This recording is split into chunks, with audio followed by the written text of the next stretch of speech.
All right, guys, we are gonna shoot this offhand, 232 yards.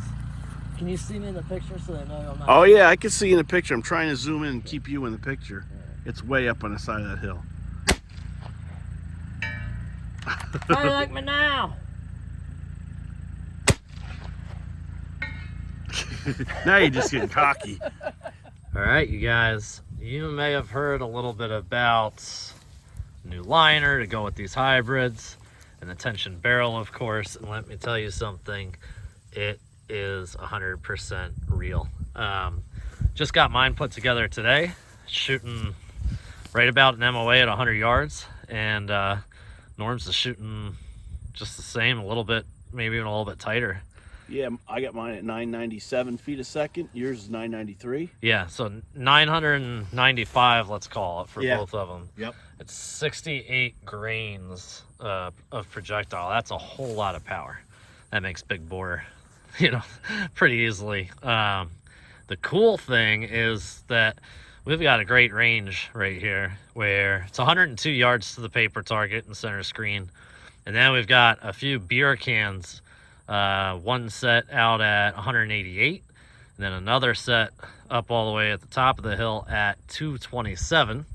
And I think we're going to have some fun popping at them. Yeah, I'm telling you, I've been pretty happy with from 0 all the way out to the 225.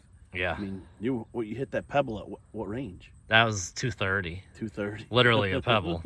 But so here's the thing, like I said, it's about MOA, and it is, but I fired an entire mag. And I had one, because I get almost a full mag. I'm one shy of a full mag on a full fill, staying on the regulator. And I came off the reg for the last shot, and that one opened it up. But I had a whole mag go into an MOA. I mean, that's and your not... front reg is at 220. Yeah. And your rear reg is at 170? Yeah, 170. And the hammer there is a heavy hammer in here that we got from Bullet Central. Yes. And the... now that hammer is heavier than the FX heavy hammer. Yeah, what was it? 200 and something? 254 grains. Yeah, 254 grains. Yeah. It's notably different. Yeah. And you're not going to get those speeds without doing that. No. But it is worth it, because these projectiles are really liking going hot and heavy. But anyway, enough talk. Let's jump into a little scope cam. We'll get, fire a group on paper, and then see what's up with some beer cans after that. Yeah, buddy. I'm hoping my cows don't mess us up here while we're filming. They seem to be heading in the right direction. Oh, look, he's licking the paint off the steel there. Hey! Knock it off. Hey, you're gonna have to shoot the steel and scare him. Yeah, I'm gonna ring that red steel by the paper target. Just to maybe they'll get moving.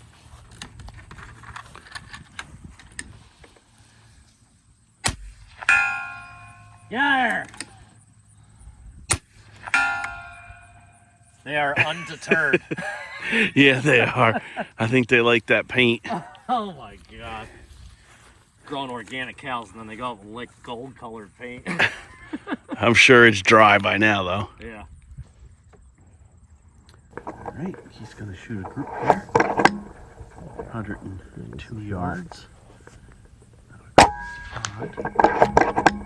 Yeah, the wind's picked up, but I'm just going to hold it same shot for a group.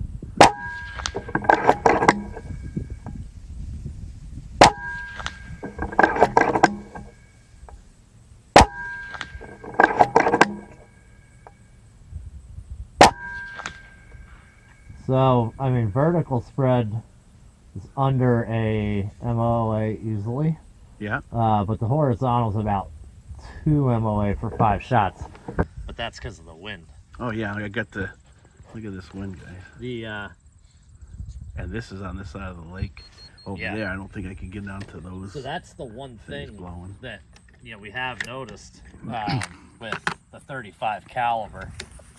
Is that it is pretty wind susceptible. When I shot it out at the Rocky Mountain Air Gun Challenge, I was getting serious drifts. Like one of them was 9 mil, I think I held out at 300 yards up onto the mountain. But that was like crazy 40-mile-an-hour wind. It was fun though.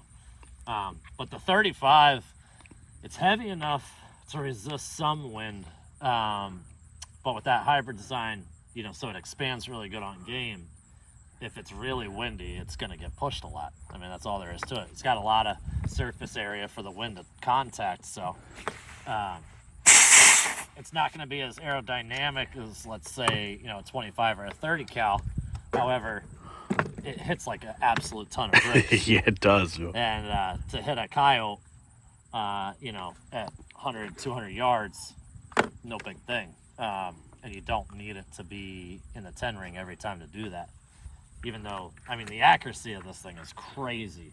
It's just susceptible to wind. So I'll try and do a better job of reading the wind with this next group and adjusting as I go to shoot to, you know, one point of aim, and we'll see how I do.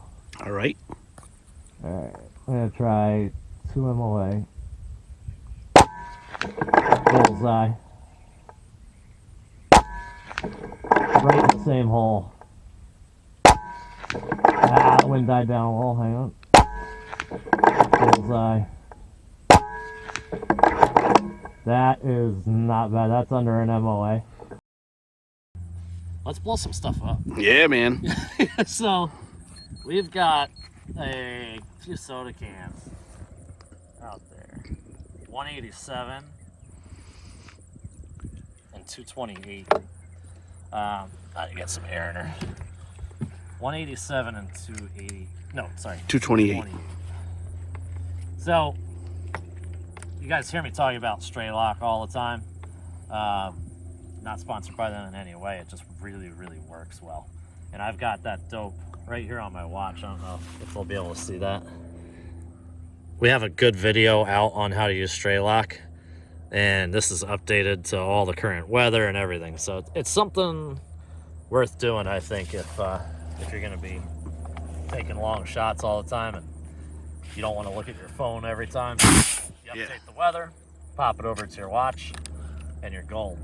All right, so kick this on. 188 should be 29. I'm at 8. 187, bud. 187? Yep. Okay. So that's 29. That should be about right. 29.2 maybe. Because I just do it in 10-yard increments on my watch. Okay. So it's saying 190 is 29.9. It's going to be quite a bit of wind up there, I imagine, too. Let's see how many rounds it takes to get on target. Let me see if I can.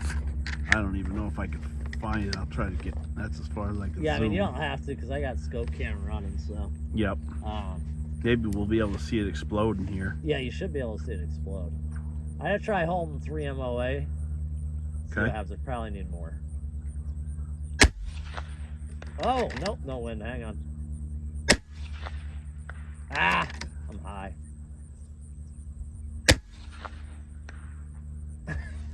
The wind actually shifted on me. See how it all went dead calm? Yeah. And now I got spin drift coming in. So I'm gonna hold down and left a little bit. I'll watch this blow it up. Oh yeah, you can see it good in here, bud. I was just getting tricked before. And I know up at 228, the dope was 41, I think. So that should be 41.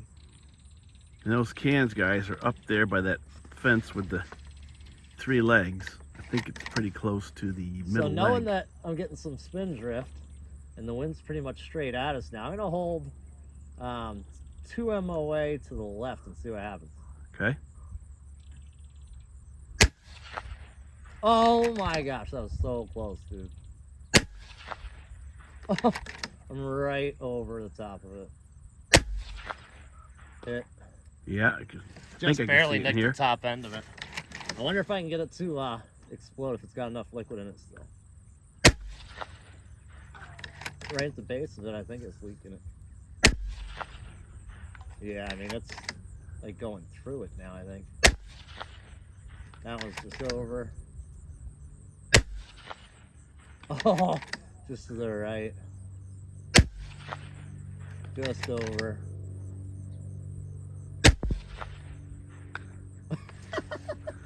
I don't know if you guys are watching the reticle as those land, but it's just insanely accurate. I mean, we're talking about a 2 MOA group or something out at 225 as I'm fighting spin drift and a little bit of wind and stuff like that. I mean, I don't know. If that doesn't impress you, you're probably just used to shooting powder bursts, because for an air rifle of that power to do that at that distance is just nuts, I think.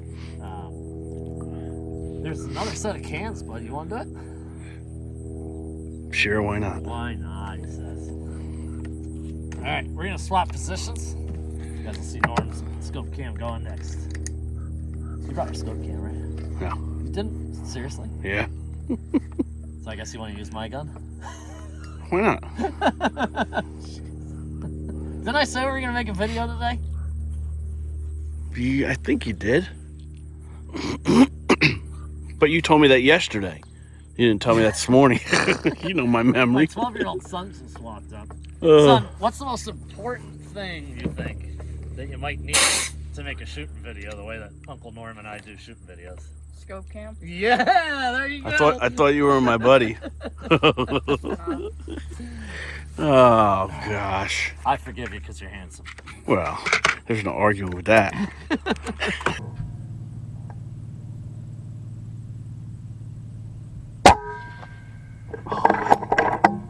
You try to dial my dope too high. Well, you're... There it is. I had a hole at the bottom of the can. I was going to say, your gun's leaning over quite a bit, too. In the crosshair, it looks pretty straight. So what you think?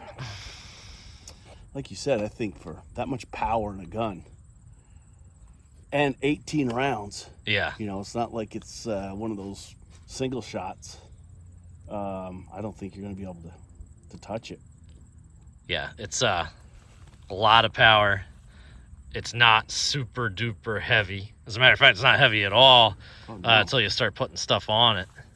So that's an advantage over, let's say my Zeus. That's my AA Zeus. Oh yeah. It's like walking around with a 2x6 in the woods, The accessories that are on this, because you guys are always asking. Yeah, you can turn that off.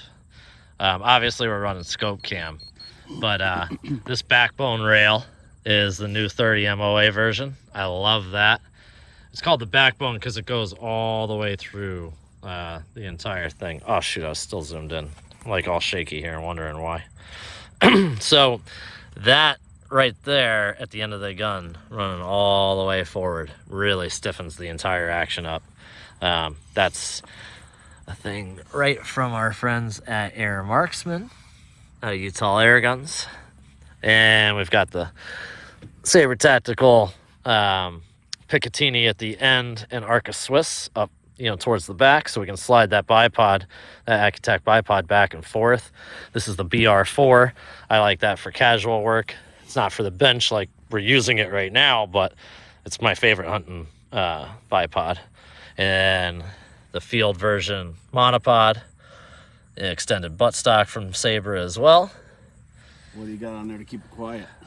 I got a Donnie FL on there, and it's still, this Ronin does absorb quite a bit because it sounds like a regular gun. Oh, it sounds like a shotgun. Yeah, if you don't have that on there, it is loud. With that on there, I would not call it backyard friendly. I think it's still too loud for backyard friendly, and the caliber's too big. Yeah. Let's be responsible. Absolutely. If you've got a big wide open space like this, feel free to fling 9mm wherever you please. But yeah, this is not a neighborhood gun. What would you say realistic yardage? 100 yards for a coyote because of the sound? Yeah. You could hit them out to 200-300 pretty easily, but yeah, for the sound, probably 100 they're going to duck it. Mm-hmm. Luckily, it's going fast. It's 900 feet a second. 995 feet a second. So, you might get a little more than that if you're taking a chest shot, but on a head shot, 100 yards, I would say. And I think that 68 green hollow point would just... Oh, I think that would do great. Inside. Yeah. And my favorite scope, we've got a Nexus up top there, keeping it clear and repeatable. So that's our setup for the day, guys, and we'll do some hunting with it for sure. I have mixed feelings about shooting pigeons with a 9mm. Yeah? Yeah. Part of me wants to do it. All of me wants to do it. Well, the other part of me really wants to do it. We're pretty impressed. Pretty awesome. I think this gun's kitted out. Just, I'm not changing anything about it. It's perfect. And now look how calm it is. Look at the water. It's like... I know, man. That's how it always works. Yeah. Well, you know what? We'll do a little more scope cam for you. There's a bunch of cow patties out there. It'll be a special segment called Shooting the Shit. Yeah. Oh, yeah. I hit the right edge of it.